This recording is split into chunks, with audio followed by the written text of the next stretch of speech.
welcome to the Know. I'm Ashley. Let's run down a whole bunch of news really fast because we're doing it Sonic style.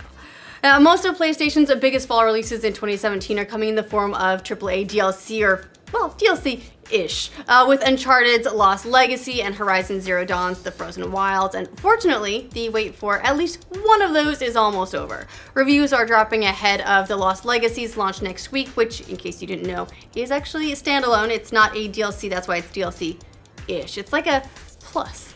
Bringing the game to a solid 85 on Metacritic, at least at the time of writing. Of the more major outlets, it received 9s from Destructoid, GameSpot, and Game Informer, while Polygon and EGM gave it 8.5, GamesBeat gave it an 83, and GamesRadar and The Guardian awarded 4 out of 5 stars. The general consensus is that the game excels at fleshing out Chloe and Kdin and will definitely please fans, but does feel like more of the same, with many comparing it to a greatest hits album. EGM wrote, Uncharted The Lost Legacy honors its parentage with engaging characters and exotic landscapes, setting the stage for more of the best action gameplay out there. It's much of the same, but that's okay when the same is this good. It should be no surprise that Sony was planning on repeating their year-end PlayStation Experience convention once again, but now we've finally got confirmation and an announcement of 2017's event. Per the PlayStation blog, PSX will go down for its 4th year on December 9th and 10th, 2017 in Anaheim. In addition to hosting this year's Capcom Cup, the PlayStation Experience will also be adding a special new event where fans can get up close and personal with PlayStation personalities and their favorite game developers.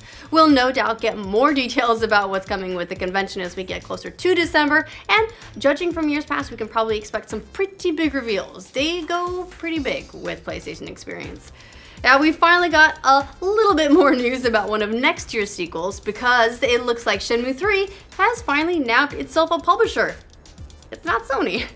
Developer YesNet has announced that the crowdfunded follow-up to the Shenmue series will now be published by Deep Silver, the publisher of titles like Metro or Dead Island, Saints Row, the Shin Megami Tensei series. Director Yu Suzuki said, I am very pleased to secure this global partnership with Deep Silver, which is comprised of incredible men and women who have a deep passion for bringing Japanese titles to the rest of the world.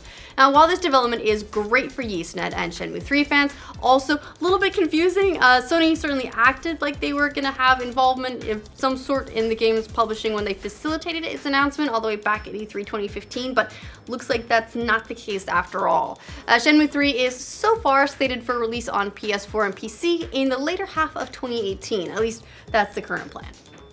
Europe's biggest game show, Gamescom, finally kicks off next week. As always, it's sure to bring us some new gameplay, details about some of fall's biggest titles, and, according to Microsoft, maybe some surprises. Xbox boss Phil Spencer is teasing their show on Twitter, writing to a fan, "We are doing something we haven't done in a while at Gamescom. It'll be different from what fans expect, but I'm excited."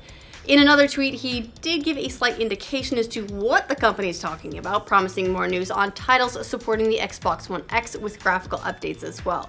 Considering their fall slate is a little bit more empty at the moment than it was yesterday, thanks to some recent delays like Crackdown 3, more on that in another story later today, we'll be curious what they have to say about it. However, we do have some small idea about one thing they'll definitely be talking about, and that's the ability to finally pre-order the Xbox One X. Verge senior editor Tom Warren is reporting that pre-orders are gonna go up as soon as Microsoft is done with their press conference at Gamescom. So if you want to get your hands on one, you don't want to risk it being sold out, get your fingers ready. Others are corroborating this too, saying that the company has already been indicating that pre-orders will be available during the show. If you're interested in being one of the first to reserve yours, just so you can set your calendar and start doing your warm-ups, the press conference will be happening Sunday, August 20th at noon Pacific, which is 3 p.m. Eastern time. And from there, I trust you to do your time zone conversions. Switch fans have been giving EA just a little bit of flack lately over their comments that they're going to let FIFA 18 determine the future of their support for Nintendo's console, but apparently that's actually a big step up from their first reactions to the system. In the newest issue of Edge magazine, EA Executive Vice President Patrick Soderlund said that, frankly, he just didn't get it. Soderlund told Edge, "It's doing really well, which I love, but I'll be honest, when they first showed it to me years ago, I didn't get the concept. I was puzzled by it, but then I was like, it's Nintendo. They probably understand something that I don't. They usually do."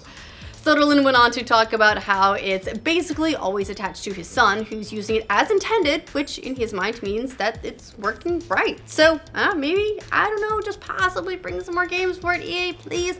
I can think of a lot of people who would like to play Sims or SimCity on the Switch potentially.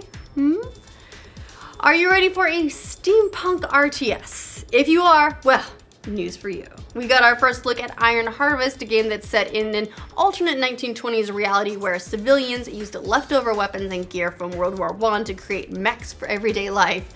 The game's website says, after World War I, farmers found a plethora of unexploded ordnance, barbed wire, weapons, shrapnel, and bullets while plowing their fields. They called it the Iron Harvest. So in the game, you command heroes, soldiers, and mechs in a battle against rival factions. You know, like every RTS, as you do. Iron Harvest is set for release on PlayStation 4, Xbox One, and PC in 2019, and those of us who can't get enough of RTS have something to be very excited about.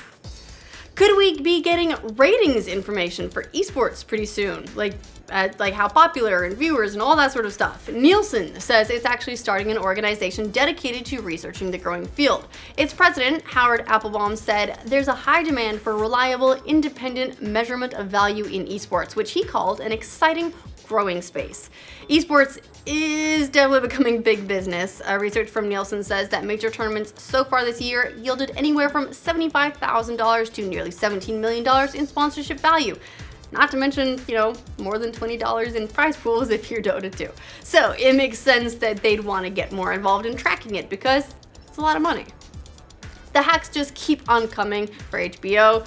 Tragically for them, last night, on Wednesday night, the hacker group Our Mind Security Group took over the Game of Thrones Twitter account and posted a message saying, "Hi, Our Mind are here, we are just testing your security."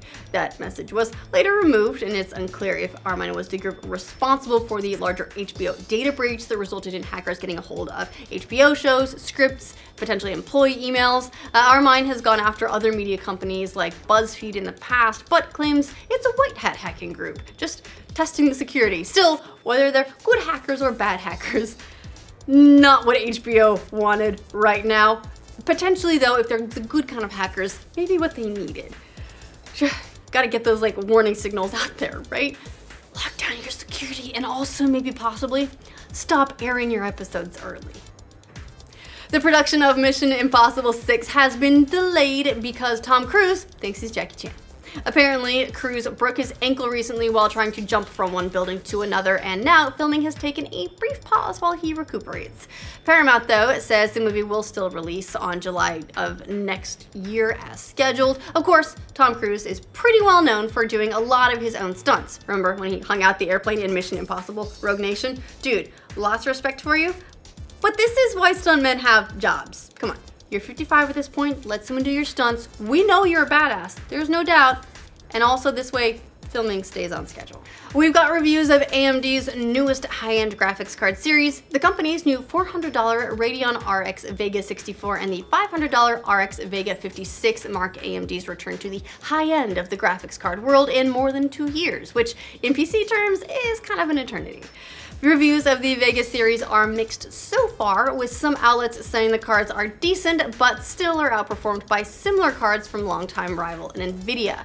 Extreme Tech called the cards better than nothing, which is what AMD had, but far from the knockout blow that AMD fans were hoping for, and PC Gamer said the line of cards is not a bad GPU by any means, but it's not going to dethrone Nvidia, at least not right now.